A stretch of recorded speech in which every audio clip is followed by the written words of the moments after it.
My name is Camille, and at 32, I never imagined my pregnancy would become a turning point in ways I never expected. 7 months pregnant, sweating and breathless after carrying groceries up 3 flights of stairs, I set the bags down in front of my husband Jason and his gaming buddies. The words he spoke next shattered everything. "You're getting disgusting to look at. Better lose that weight fast, or I'll find someone who actually takes care of herself." His friends laughed. I just smiled. Before I continue my story, where are you watching from? Drop a like and subscribe if you've ever had to stand up for yourself when it mattered most. I met Jason on a sunny Saturday afternoon at my college friend Alyssa's backyard barbecue. He stood by the grill confidently flipping burgers and making everyone laugh. With his bright blue eyes and charismatic smile, he immediately caught my attention. When he handed me a perfectly grilled burger and our fingers brushed, I felt that unmistakable spark. "You must be Camille," he said. "Alyssa's told me so much about you." The way he said my name made my heart flutter. I was surprised Alyssa had mentioned me, but apparently she thought we'd hit it off. She was right. That evening, Jason and I talked until everyone else had gone home. He asked thoughtful questions about my marketing career and seemed genuinely impressed by my ambitions. When he asked for my number, I didn't hesitate. Our romance moved quickly.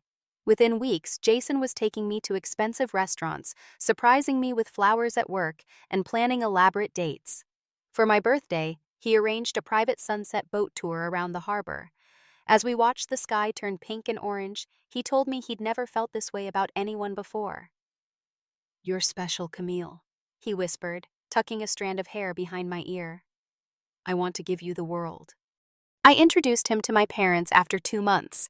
My mother adored his polite manners and the way he insisted on helping with the dishes. My father was impressed by his knowledge of sports and his firm handshake. When I met his family, his mother hugged me tight and whispered, "He's never brought anyone home before." Looking back now, I can see the red flags that were there from the beginning, but love has a way of blinding you to reality, like how Jason would casually pick up my phone when it buzzed, checking who was messaging me, or how he'd make small comments about my outfit choices. "That dress is a little tight, don't you think?" he'd say with a concerned look. "I'm just looking out for you." At the time, I interpreted his behavior as protective, even sweet. I didn't notice how he gradually began controlling where we went and who we spent time with. His preferences always seemed to take priority, but he was so apologetic and charming about it that I rarely pushed back. After dating for just over a year, Jason proposed during a weekend getaway to a beachside resort. The ring was stunning, a princess-cut diamond that caught the light perfectly. Through happy tears, I said yes. All my friends envied our perfect relationship, and I felt like the luckiest woman alive. We planned our wedding in just 3 months. Jason had very specific ideas about everything from the venue to the menu. When the florist delivered slightly different colored roses than what we'd ordered, I watched Jason's jaw clench as he berated the poor woman until she was nearly in tears. He apologized later, blaming the outburst on wedding stress and his desire for everything to be perfect for me. Our wedding day was beautiful by all outward appearances, but I remember standing in my dress, waiting to walk down the aisle and feeling a strange flutter of anxiety in my stomach. I pushed it away, telling myself it was just nerves. The first year of marriage seemed to speed by. I was thriving at work, having recently been promoted to senior marketing executive. My campaigns were winning industry recognition, and I was bringing home a substantial salary. Jason, meanwhile, struggled to hold down a steady job. He'd start something with enthusiasm, but quickly grow bored or clash with management. "They don't appreciate real talent," he'd complain after another job ended. "Not like you do, babe." As my success grew, so did Jason's criticism. What started as occasional comments about my appearance evolved into daily critiques. "You're letting yourself go," he'd say, eyeing me as I got dressed for work. "That's what happens when women get too comfortable in marriage." His jealousy intensified too. If I mentioned a male colleague, Jason would question me endlessly about our interactions. He began texting me constantly throughout the day, expecting immediate responses. If I took too long to reply, I'd come home to cold silence or explosive anger. I found myself walking on eggshells, carefully considering every word before I spoke. Was it easier to just wear what he liked, to decline after work drinks with colleagues, to text him updates throughout my day? Yes, it was easier. And so, bit by bit, I began shrinking myself to avoid his disapproval. The manipulative cycle became clear only in retrospect. After being particularly cruel, Jason would transform into the charming man I fell in love with. He'd surprise me with gifts, plan romantic evenings, and say all the right things to make me doubt my own perceptions. "You know I only want what's best for you," he'd say, holding me close. "No one will ever love you like I do." My friends started noticing changes in me. Sarah, my best friend since college, pulled me aside at her birthday party. "You check your phone every 5 minutes," she said, concern etched on her face. "And you keep saying you need to ask Jason before making any plans. That's not the Camille I know." I laughed it off, making excuses about being a considerate wife. But deep down, I knew something wasn't right. I just wasn't ready to admit it even to myself. The pregnancy test showed 2 pink lines clear as day. I sat on the bathroom floor, a mixture of excitement and trepidation washing over me. A baby. Our baby. This would change everything, wouldn't it? Maybe this would bring back the Jason I first fell in love with. When I showed him the test that evening, his reaction seemed positive at first. He picked me up and spun me around his face, breaking into that charming smile I'd been seeing less and less. "We're going to be parents," he said, placing a hand on my still flat stomach. But the excitement in his eyes faded quickly, replaced by something colder as reality set in. "This is going to change things," he said later that night, scrolling through his phone as I researched prenatal vitamins. "Kids are expensive, and our apartment is already too small." Within days, his complaints became more frequent. He worried about how a baby would impact our lifestyle, our finances, our freedom. Never mind that I was the primary breadwinner, or that I was the one whose body and life would change most dramatically. "You know this means no more late nights or spontaneous trips," he said, as though I hadn't considered these things. "And you'll have to be more careful with money. No more shopping sprees." I couldn't remember the last time I'd been on a shopping spree. Most of my disposable income went toward our rent and Jason's expensive gaming equipment. My first trimester hit me hard. Morning sickness wasn't just in the morning, it was an all-day affair. I'd rush from important client meetings to throw up in the office bathroom, then return with a professional smile pretending everything was fine. The fatigue was overwhelming, a bone-deep exhaustion unlike anything I'd experienced before. Jason showed little sympathy for my struggles. When I'd curl up on the couch after work, too tired to cook dinner, he'd sigh dramatically. "Are you going to be useless for the whole 9 months?" he asked one evening. "Maybe you should ask your mom to come stay with us if you can't handle basic responsibilities." Despite my condition, I continued managing all household chores. I'd wake up early to clean before work, do laundry during my lunch breaks, and drag myself to the grocery store on weekends. Meanwhile, Jason's gaming habit was evolving into a full-blown obsession. He'd spend entire weekends in front of his computer headset on shouting into his microphone as he played with online friends. These online friendships began spilling into our real life as Jason invited his gaming buddies over more frequently. Our apartment became their hangout spot, filled with loud voices and the smell of pizza and beer. I'd try to sleep in our bedroom while they hollered and laughed into the early morning hours. Desperate for support, I called my sister Samantha one particularly rough day. "This isn't right, Camille," she said after I described my situation. "You're pregnant. He should be taking care of you, not the other way around." Her words hit me hard, but I defended Jason. "He's just adjusting to the idea of fatherhood. He'll come around." But he didn't come around. At our first ultrasound appointment, I lay on the table, tears in my eyes as we saw our baby for the first time. Jason spent the entire appointment on his phone, barely glancing at the screen. "Did you see the heartbeat?" I asked him afterward, my voice tight with emotion. "Oh yeah, cool," he replied, already texting someone else. Back at work, my boss Tara noticed my exhaustion. After a meeting where I nearly nodded off, she invited me into her office. "Camille, I'm concerned about you," she said gently. "You're one of our best executives, but something's off. Is everything okay at home?" I burst into tears, the kind words breaking through my carefully constructed facade. I didn't tell her everything, but I admitted that Jason wasn't being supportive. Pregnancy is hard enough without carrying the entire mental and physical load alone, Tara said, sliding a box of tissues toward me. My door is always open if you need to talk, and we can discuss flexible arrangements as your due date approaches. Her kindness was a stark contrast to what I was experiencing at home. As my body began changing more visibly, Jason's criticism intensified. He'd make gagging sounds when I changed clothes or wrinkle his nose when I walked by. "Just make sure you don't get stretch marks," he said. "My buddy Dave's wife still looks like a tiger 5 years later. It's disgusting." I began avoiding social gatherings as Jason made excuses for why we couldn't attend. When my college roommate invited us to her wedding, Jason claimed he had an important gaming tournament that weekend. I went alone and spent most of the evening explaining his absence to concerned friends. By the end of my first trimester, I was essentially facing pregnancy alone. The tiny life growing inside me became my focus, my reason to keep going despite the increasingly toxic environment at home. I'd talk softly to my baby when Jason wasn't around, promising that somehow things would get better.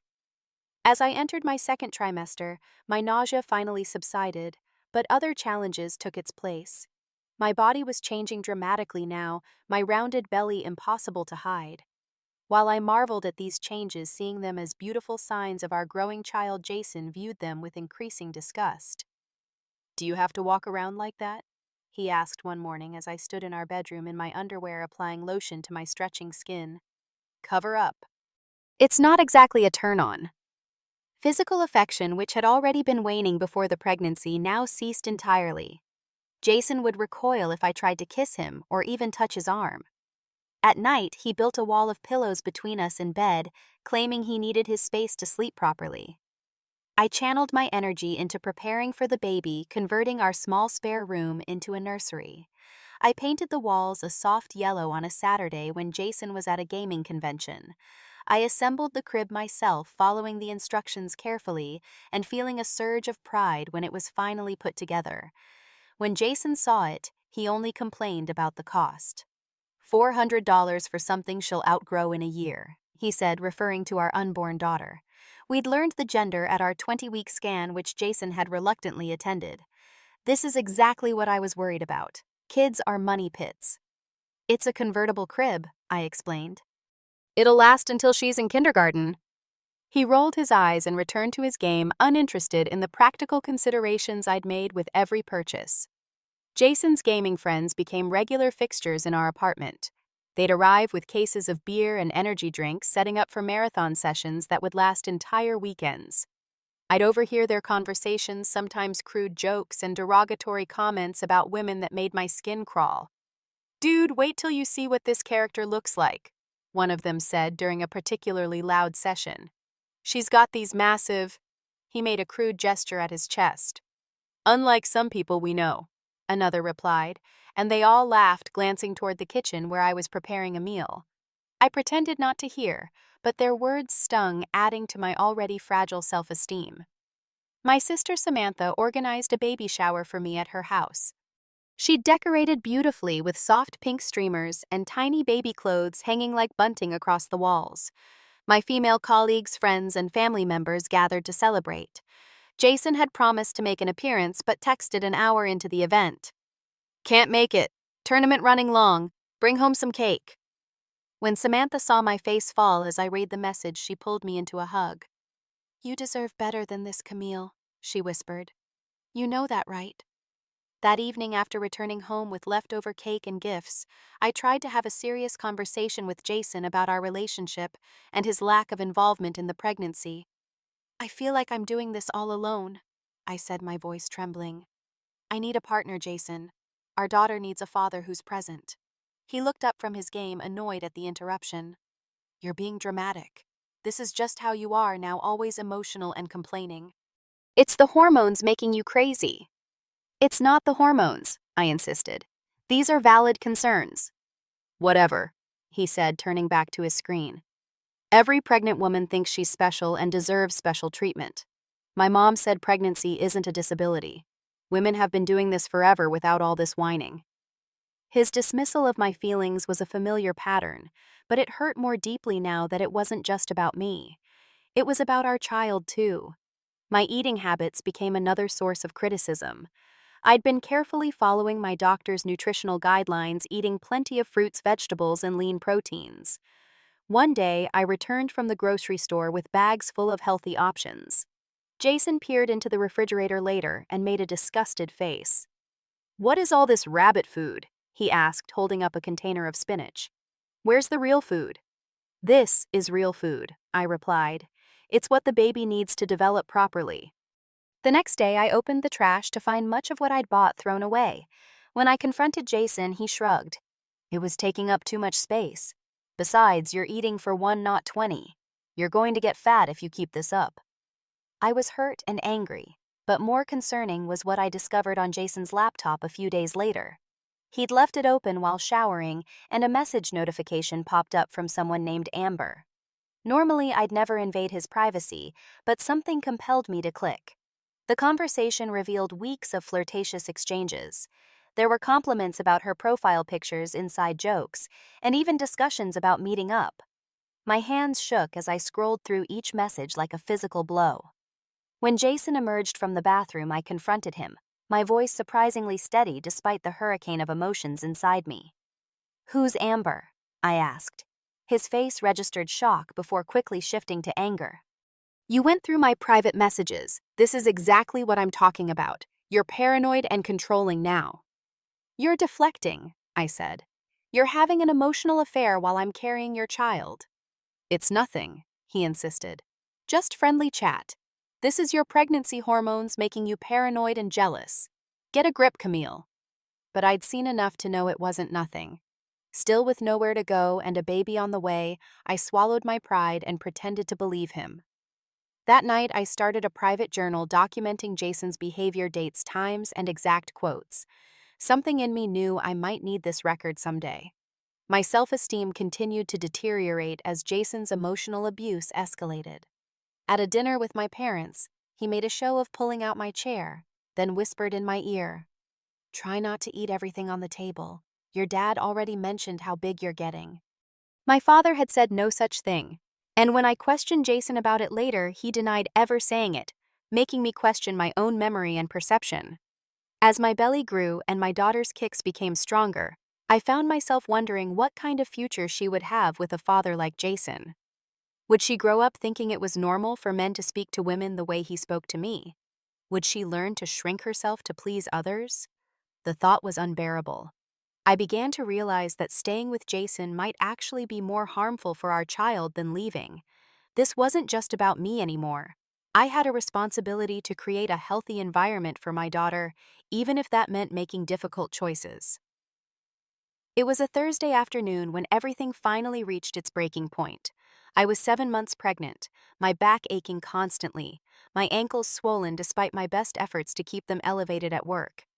I'd stopped by the grocery store on my way home, carefully selecting nutritious foods for the weekend.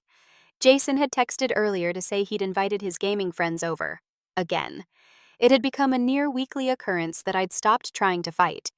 As I pulled into our apartment complex parking lot, I could see their cars already there. My heart sank at the thought of navigating another evening of their loud, inconsiderate presence. The grocery bags were heavier than usual. I'd bought extra food knowing Jason's friends would inevitably raid our kitchen, struggling to carry everything I called Jason. "Hey, could you come down and help me with the groceries? There are a lot of bags." "We're in the middle of a match," he replied, the sounds of shooting and shouting in the background. "Just make 2 trips. "Jason, I'm exhausted and my back is killing me. Please." "You'll be fine," he said and hung up. I stood there in the parking lot, phone in hand, fighting back tears of frustration. Taking a deep breath, I gathered as many bags as I could carry and began the arduous climb up 3 flights of stairs to our apartment.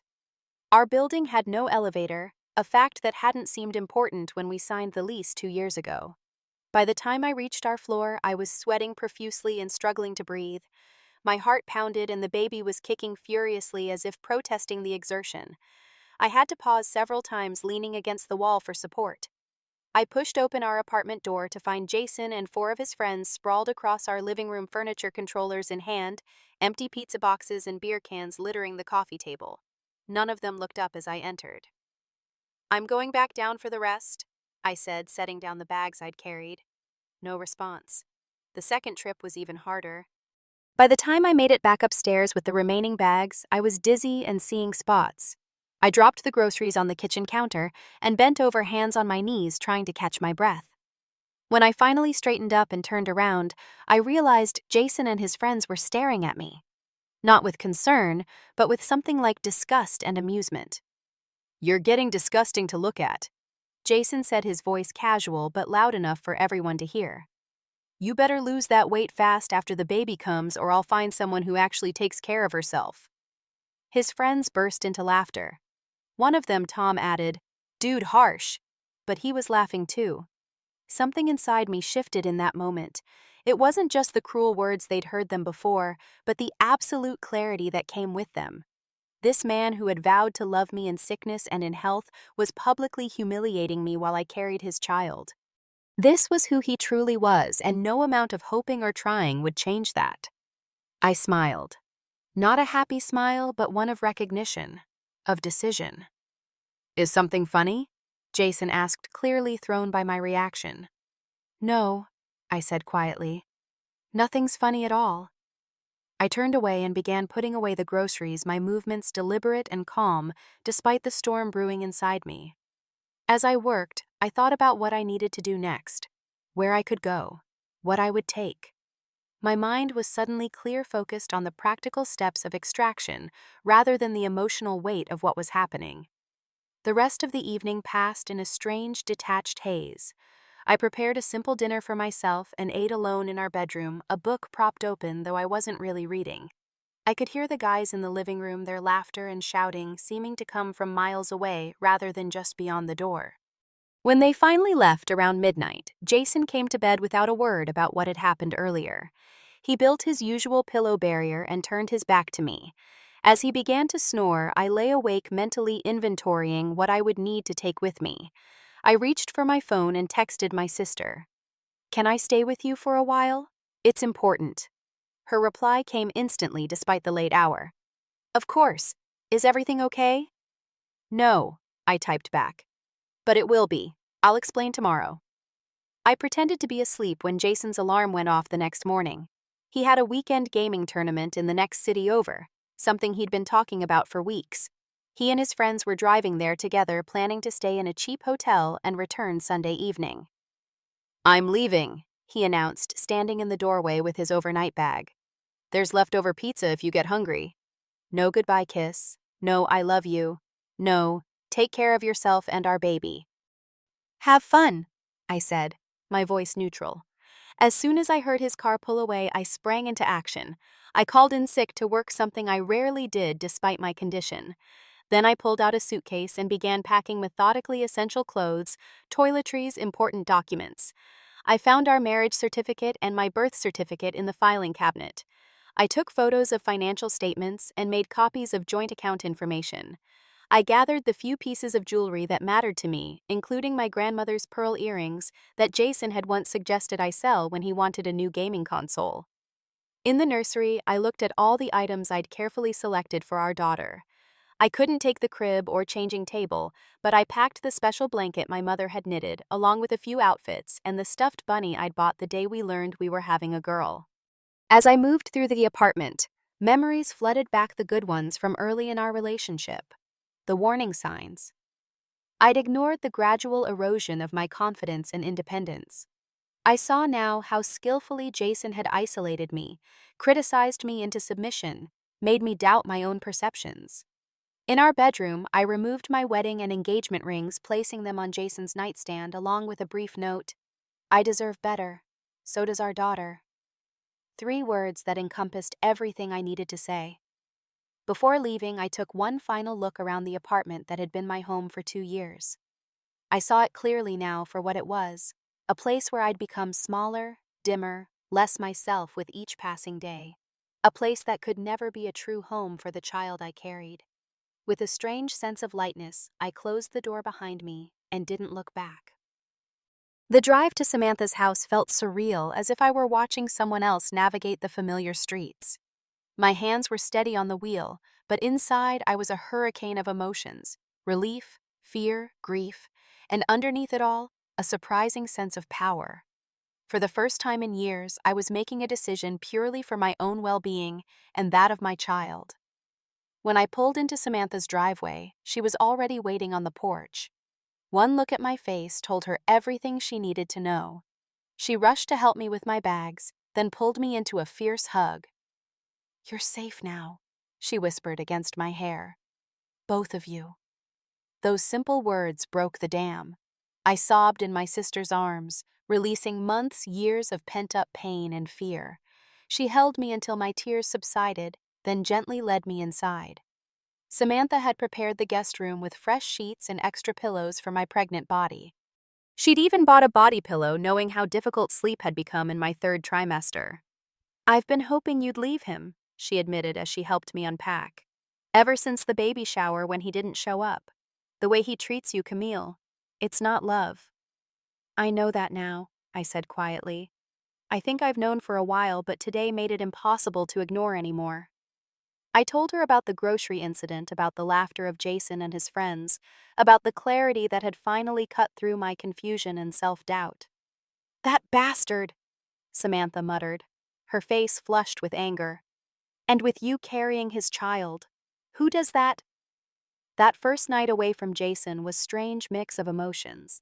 I felt a profound sense of relief, like I could finally take a full breath after years of shallow breathing. But there was also fear of the unknown. How would I manage as a single mother? What would Jason do when he discovered I was gone? As if summoned by my thoughts, my phone began to ring around 9 that evening. Jason's name flashed on the screen. I showed it to Samantha. "You don't have to answer," she said. "Not now, not ever." I let it go to voicemail. Within minutes, he called again. And again. Then the texts started. "Where are you? Why aren't you answering? Are you okay? I'm getting worried." I turned off my phone, unable to deal with his messages. The fake concern was almost worse than the anger that would inevitably follow. The next morning, I called my obstetrician's office and scheduled an emergency appointment. The nurse, hearing the stress in my voice, squeezed me in that afternoon. The doctor confirmed that despite the emotional trauma, my baby was doing well, her heartbeat strong and steady. "But you need to manage your stress levels," she advised, her kind eyes serious. "Your blood pressure is elevated. For both your sakes, try to stay calm and rested." Samantha drove me from the doctor's office to a lawyer who specialized in family law. The consultation fee was steep, but Samantha insisted on paying it. "Consider it my first niece gift," she said firmly. The lawyer, Ms. Peterson, listened carefully to my situation, taking notes and occasionally asking clarifying questions. When I mentioned the journal I'd been keeping of Jason's behavior, she nodded approvingly. "Documentation is crucial," she said. "Keep recording everything, every call, text encounter. It will help with both the divorce and potential custody issues." She outlined my options, explaining the process for filing for divorce and how to handle the division of assets. Since we'd been married less than 5 years and had no children yet, it could be relatively straightforward, unless Jason decided to make it difficult. "Given what you've told me about his behavior, I recommend we also discuss a restraining order," Ms. Peterson added, "especially after the baby arrives." The reality of what I was doing hit me fully in that office. I was ending my marriage. I was preparing to be a single mother. The path ahead would not be easy, but for the first time in years, it was my path to choose. Back at Samantha's, I turned my phone back on to find 27 missed calls and dozens of text messages from Jason. The tone had evolved from confusion to anger to pleading. "What the hell, Camille? Where are you? Answer your damn phone. If this is about yesterday, you're overreacting. It was just a joke. Please come home. I'm sorry. I miss you. I love you. We can work this out. Think about the baby." Reading his messages, I felt nothing but a dull ache. The spell was broken. I could see the manipulation now, the way he would cycle through tactics until he found one that worked. But none of them would work anymore. I sent a single text. I'm safe. I need space. Please don't contact me for now. His response was immediate. What does that mean? Where are you? Is someone with you? You can't just disappear with my baby. I didn't reply, following my lawyer's advice not to engage in emotional exchanges that could be used against me later. The next day, my boss Tara called, concerned by my sudden absence. I've left Jason, I told her simply. I needed to get out of that environment for my health and the baby's. Thank goodness, she replied, surprising me. I've been worried about you for months. Take whatever time you need, Camille. Your job is secure. Her support meant everything. With my sister, my doctor, my lawyer, and now my boss in my corner, I began to feel less alone. That feeling was tested when Jason showed up at Samantha's house Sunday evening. I was resting in the guest room when I heard the pounding on the front door. I know she's in there, Jason shouted. Camille, come out and talk to me. Samantha's voice was calm but firm. She doesn't want to see you, Jason. Please leave before I call the police. You can't keep my wife from me. This is kidnapping. It's not kidnapping when an adult woman chooses to leave an abusive situation, Samantha replied. Now leave. She'll contact you when she's ready. The pounding continued for several more minutes before I heard a car door slam and an engine revo. I lay in bed, heart racing, until Samantha came to check on me. He's gone, she assured me. But I'm calling a locksmith tomorrow to change the locks just in case he has a key. Over the next 3 days, Jason's attempts to contact me grew increasingly desperate. He enlisted mutual friends to call me, had flowers delivered to Samantha's house, even contacted my parents. He seems so worried about you, my mother said when she called. Are you sure you're not being too hasty? Mom, he's emotionally abusive, I said firmly. I've been unhappy for years, and it's only gotten worse with the pregnancy. This isn't a hasty decision. After hearing more details, my parents rallied to my side. They even offered to let me move in with them, their house being larger and in a gated community where Jason couldn't easily show up unannounced. Exactly 72 hours after I left our apartment, Jason's calls reached a fever pitch. My phone rang continuously until I finally blocked his number. That's when he started calling from friends' phones, from payphones, even from the front desk at his office. Please, Camille, he begged in one voicemail. I'll do anything. I'll go to therapy. I'll stop gaming. Just come home. I need you. We need to be a family. His words might once have swayed me, but now I recognize them for what they were. Manipulative tactics from a man who had shown me exactly who he was when he thought I wouldn't fight back. I changed my number the next day, sharing it only with those I truly trusted. It was the first step in building a new life, a life where I controlled who had access to me, who I allowed to impact my peace. With my new phone number, I experienced an immediate sense of relief. The constant barrage of Jason's calls and texts had been wearing me down, making it difficult to think clearly about my next steps. Now I could breathe, could plan. I moved in with my parents the following weekend. Their spacious home in a gated suburban community offered security that Samantha's apartment couldn't match. The neighborhood security guard was informed about the situation and given Jason's description and car details. My father, a retired attorney, helped me organize my financial situation. We opened new bank accounts at a different institution, transferred my portion of our joint savings, and set up automatic deposit for my paychecks. You're doing the right thing, honey, he assured me as we drove back from the bank. I should have seen what was happening sooner. I hid it well, Dad, I admitted. I was ashamed. You have nothing to be ashamed of, he said firmly. The shame belongs entirely to him. A week after I left, the divorce papers were served to Jason at his workplace. I chose this location deliberately on my lawyer's advice. It would be harder for him to make a scene at his office, and it established boundaries right from the start. His reaction was swift. Within hours, Jason began posting on social media, painting himself as the victim of a cruel hormonal wife who had abandoned him without warning. Devastated that my pregnant wife has left me for no reason, he wrote, praying she comes to her senses before our daughter is born. A child needs both parents. Friends who didn't know the full story sent me concerned messages. A few even suggested I was being irrational due to pregnancy hormones, just as Jason had claimed so many times. I didn't engage with the public drama. Instead, I focused on documenting everything and forwarding his social media posts to my lawyer. The situation took an unexpected turn when I received a message from Kyle, one of Jason's gaming friends who had been present during the grocery incident. "I need to apologize," his message began. "What happened that day wasn't okay, and neither was my reaction. I've been thinking about it non-stop since you left, and I want you to know that if you need someone to corroborate your experience, I'm willing to do that." His message brought tears to my eyes. Having a witness, especially one from Jason's inner circle, could make a significant difference if custody became contentious later. Through a support group for women leaving abusive relationships, I met Diane, a therapist who specialized in domestic abuse recovery. Our weekly sessions became a lifeline as I processed the emotional aftermath of my marriage. "What you're experiencing is trauma bonding," she explained during one session. "It's why part of you still misses him despite the hurt he caused. It's normal, and it will fade with time and distance." Her validation helped me understand my conflicted feelings. Some days I felt strong, and certain others I was plagued by doubt and loneliness. Diane helped me see that both responses were part of the healing process. As my third trimester progressed, I channeled my energy into creating a nurturing environment for my baby.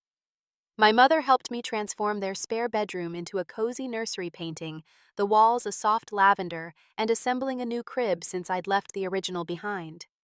"This is a fresh start for both of you," she said as we folded tiny clothes into the dresser. I returned to work on a modified schedule with the option to work from home 3 days a week. My colleagues were supportive, especially after I shared a carefully edited version of what had happened.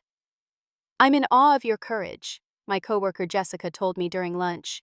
"Leaving couldn't have been easy, especially not in your condition." "It wasn't," I admitted. "But staying would have been harder in the long run." With each passing week, I felt my old self returning, the confident, ambitious woman who had been slowly suffocated in my marriage. I began reconnecting with friends I'd been isolated from, rebuilding a support network that wasn't filtered through Jason's approval. As my due date approached, I secured a small but comfortable apartment in a building with security and an elevator, two features I now recognized as essential. The rent was steep, but my parents helped with the deposit, and my savings would cover the first few months until I figured out a long-term budget. "Think of it as an investment in our granddaughter's future," my father said when I tried to refuse their help. Jason made one final desperate attempt to reconcile a month before my due date. He showed up at my workplace, a bouquet of roses in hand, catching me as I was leaving for the day. "Camille, please," he said, stepping toward me in the parking lot. "Just talk to me. 5 minutes." I instinctively placed a protective hand over my belly, taking a step back. "You need to leave, Jason. This is inappropriate." "Inappropriate? You're my wife. You're carrying my child."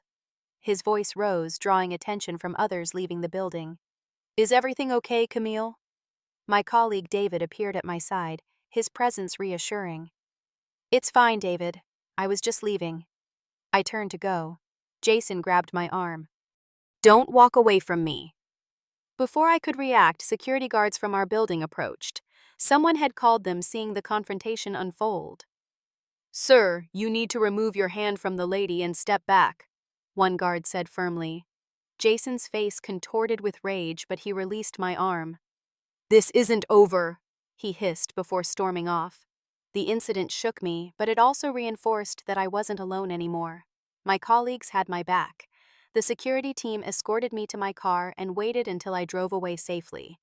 That evening, I filed for the restraining order my lawyer had recommended, using the parking lot incident as the final piece of evidence. It was granted 2 days later. As the weeks passed and Jason's attempts to contact me were thwarted by the legal system, he seemed to finally accept that I wasn't coming back. His social media posts shifted from portraying himself as the abandoned husband to celebrating his newfound freedom and exciting bachelor life. I felt nothing but relief. Each day that passed with him out of my life was another day I could breathe freely, another day closer to giving my daughter the peaceful start she deserved. The contractions began in the early morning hours, 3 weeks before my due date. I called my sister, who drove me to the hospital while my parents followed in their car.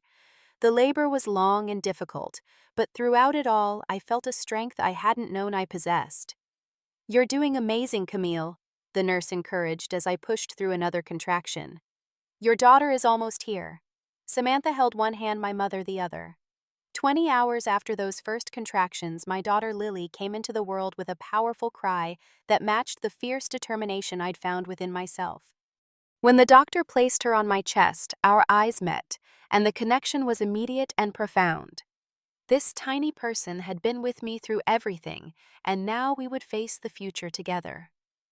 "Hello, Lily," I whispered. "We made it." The hospital had been notified about the restraining order against Jason, and security was vigilant. Nevertheless, he tried to visit the day after Lily's birth, only to be turned away at the reception desk. "He's demanding to see his daughter," a nurse informed me gently. "Hospital policy usually allows both parents access, but with the court order, we've denied him entry." "Thank you," I said, holding Lily closer. "I appreciate you respecting the legal boundaries." When we were discharged 3 days later, my father insisted on checking the parking lot before we left the hospital, concerned that Jason might be waiting. But there was no sign of him. We drove to my new apartment where my parents would stay with me for the first 2 weeks as I adjusted to motherhood. Those early days with Lily were a blur of feedings, diaper changes, and stolen moments of sleep. But despite the exhaustion, I felt a peace I hadn't experienced in years. Every decision was mine to make. Every quiet moment was free from criticism or tension. When Lily was 3 weeks old, the divorce was finalized. Jason had eventually stopped fighting it, perhaps realizing that dragging out the process would only cost him more in legal fees. The terms were fair, a clean break financially, with arrangements for supervised visitation with Lily once she was older. My physical recovery was gradual. The pregnancy and birth had changed my body in ways that once would have terrified me, given Jason's constant criticism. Now I looked at my softer stomach, the stretch marks on my hips, and felt only pride. This body had created and nurtured life. It had carried me through trauma to freedom. The emotional recovery was more complex. Some nights after Lily was asleep, memories of my marriage would surface, bringing waves of anger or sadness. I continued my sessions with Diane, working through these feelings and learning to trust my own perceptions again. At 3 months postpartum, I returned to work with a flexible arrangement that allowed me to be home with Lily 3 days a week. My parents helped with childcare, and I found a wonderful nanny for the days when they weren't available. My first day back, Tara called me into her office. I braced myself, wondering if my extended leave had caused problems. "I have a proposition for you," she said instead. "We're expanding the digital marketing division, and I want you to head it up. It would mean more responsibility, but also more flexibility in your schedule." The opportunity was perfect, a challenge that excited me professionally while accommodating my new life as a mother. I accepted on the spot. Slowly, I began building a social life again. I joined a group for single mothers, finding solidarity and friendship with women who understood my struggles. Through them, I learned about resources I hadn't known existed, everything from affordable childcare options to legal aid for ongoing custody issues. As Lily grew, so did my confidence. Each milestone she reached, feeding herself, sitting up her first tooth, was a reminder of our shared resilience. We were thriving, not just surviving.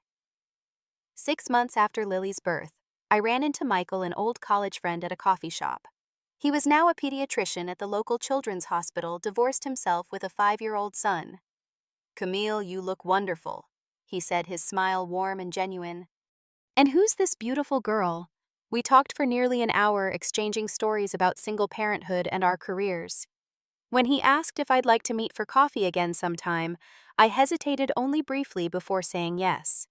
Our coffee dates became a regular occurrence, but I approached the relationship with caution. Michael understood, never pushing for more than I was ready to give. His respect for my boundaries was refreshing after years of having them ignored. The first holiday season as a single mother brought new challenges and joys. I created simple traditions for Lily and me, decorating a small tree in our apartment, baking cookies, with my mother taking photos of Lily in a tiny Santa hat. These moments, though different from the family holidays I'd once imagined, were filled with authentic happiness. 1 year after leaving Jason, I stood in my apartment looking at how far we'd come. Lily was crawling now, babbling constantly, her personality shining through in every expression. My home was modest but warm, filled with photos and colorful toys. My career was flourishing with the digital marketing division exceeding expectations under my leadership. Jason still occasionally attempted to assert himself through custody requests, often timed to disrupt our routine or coincide with important events.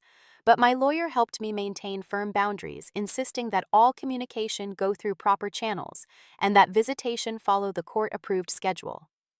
When Lily turned 1, I threw a small birthday party at my parents' house. Surrounded by people who truly loved us, I watched my daughter laugh and play secure in the knowledge that she would grow up in an environment of respect and genuine affection. That evening, after everyone had gone home and Lily was asleep, I sat on my parents' porch swing, reflecting on our journey. "I'm proud of you, Camille," my father said, joining me with 2 cups of tea. "You've shown remarkable strength." "I didn't feel strong when it was happening," I admitted. "I felt trapped and confused most of the time." "That's what abuse does," he said gently. "It makes you doubt yourself. But when it mattered most, you found your courage." His words resonated deeply. I had found my courage not in a single dramatic moment, but in the quiet decision to value myself and my child enough to leave a toxic situation. As part of my healing process, I began volunteering with a local organization that supported women leaving abusive relationships. Sharing my experience helped others recognize the signs I had missed, and there was profound healing in transforming my pain into something useful. The journey wasn't over. There would still be difficult days, complicated emotions, and ongoing negotiations around Lily's relationship with her father. But I had learned to trust myself again, to recognize red flags when they appeared, and to value my worth beyond what someone else defined it to be. My daughter would grow up seeing her mother's strength, not her submission. She would learn that love doesn't diminish you, it expands your world.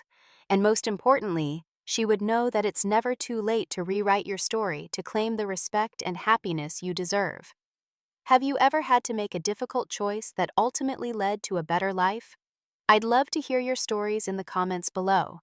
And if you found strength in my journey, please give this video a like and subscribe to hear more stories of resilience and growth. Remember, sometimes the bravest thing you can do is simply walk away. Thank you for listening, and may you find the courage to prioritize your well-being whenever necessary.